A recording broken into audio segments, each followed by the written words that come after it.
ચાલો વિદ્યાર્થી મિત્રો, ફક્ત 1 મિનિટમાં પક્ષીના શરીરના ભાગોને ખાલી જગ્યામાં દર્શાવશું.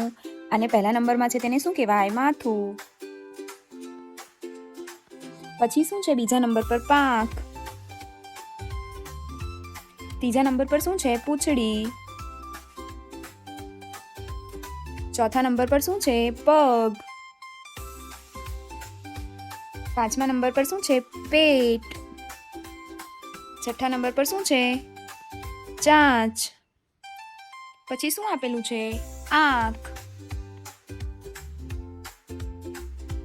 પછી આપેલ છે કલગી. જો તમને વિડીયો ગમ્યો હોય તો તમે ફોલો કરો અને સબસ્ક્રાઇબ જરૂરથી કરજો. ને આવા જ વિડીયો જોવા માટે ફોલો કરજો. આવા વિડીયો જોવા માટે ફોલો કરજો અને વિડીયો ગમ્યો હોય તો સબસ્ક્રાઇબ કરજો.